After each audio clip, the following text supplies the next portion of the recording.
Hey guys, what's going on? It's Vic here, back with another Madden 22 tutorial. You're going to be showing you guys the best all Madden sliders, just in my opinion, for starting out. These are not ridiculously challenging sliders.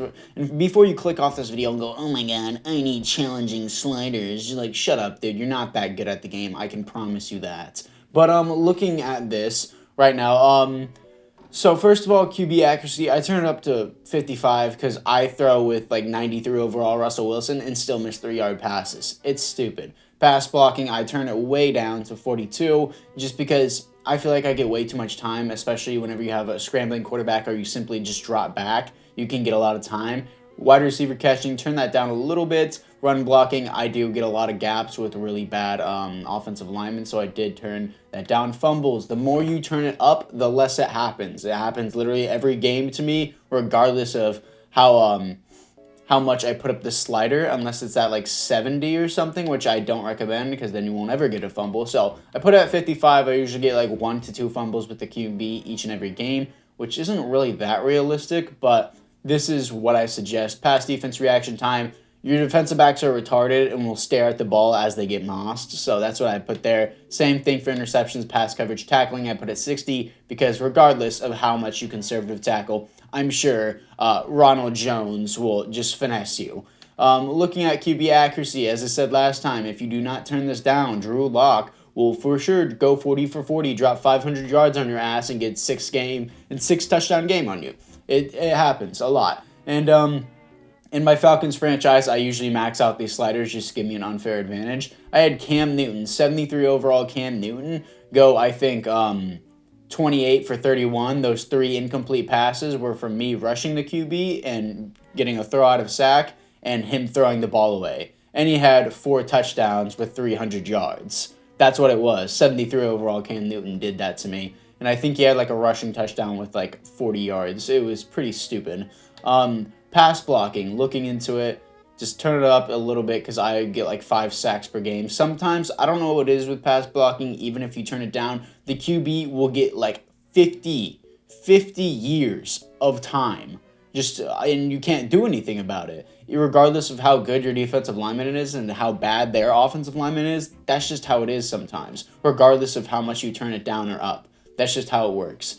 Wide receiver catching, just turn this up a little bit. Not really a big deal. Run blocking, I always get really good at run blocking, but the CPU I feel like is always just smothered, and my run game is always number 1, so I always turn this up for the CPU. Fumbles, same reason as mine, turn it to 55. Pass defense reaction time, make sure these are higher than yours, so you want to give yourself a little bit of a disadvantage against the CPU. Tackling is at 70. If you want to turn these up, so if you guys are hearing like, oh my god, these aren't challenging enough, just slide these up all the way to 100 and then you'll see the challenge for yourself. Like, it's really just a pain in the ass to try and deal with this. And if you want to have like a really fun time, just turn your tackling down to 30 and then you're going to have a real pain in the ass time throughout the entire slider process. So that's if you want extremely challenging sliders. Now, you're looking into the injuries.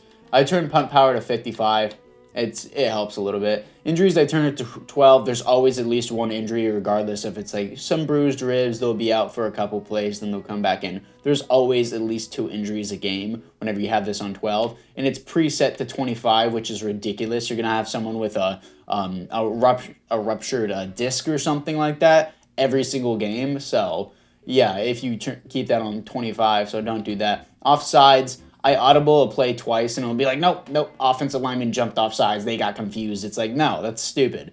Same thing as false start. Face mask, holding, I keep it the same. Face mask, I just turn it up a little bit. It really doesn't happen that often. Defensive pass interference, same. Offensive pass interference, keep that same. Intentional grounding. I turn intentional grounding off because regardless of how you do it, if you do intentional grounding correctly, it's fine.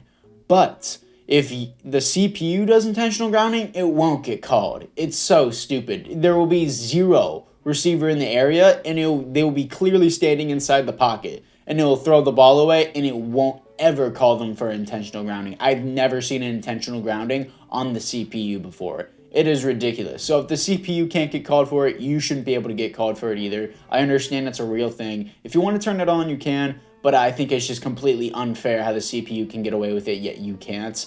And then roughing the passer, same thing. Running into the kicker and roughing the kicker, in real life, this is a problem. But in Madden, it's like, oh no, I lightly nudged a 5'6" white guy. Oh no, he's severely injured after the kick. It's not like the play is already dead. Like, it doesn't matter. I do this all the time because whenever you kick the ball, the camera zooms into the field goal and you can't see where your player is going from that point, and their momentum might just run into the kicker by accident. And from the camera angle, you don't know what's going on. So it's not really a fair advantage from seeing from that perspective, which is really stupid. So I turn this off, legal contact on. Again, these are just the challenging part of the sliders if you want to go to the end of, if you just skip to the end of the video here. So make sure you turn this to 60. I'll actually turn this, I'll turn your interceptions to 60, turn this to 55, turn this back to 55, and turn this back to 60. If you just skip to the video from here, from this point, just letting you know all those sliders are for challenging people who think that they're better than the system, because you're clearly not. That's why you clicked on this video. But looking into the sliders, this is just the overall view. Just going to quickly skim down them if you just did skip to the end of the video like most of you did, because you guys are very slow and impatient. But looking into it, yeah.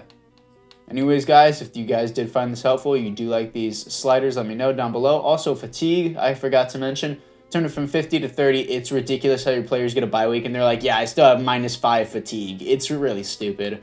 Offsides, got all that. And yeah, that's it, guys. Anyways, guys, I thank you guys all for watching, and apart from that, guys, I'll see you guys all in the next one.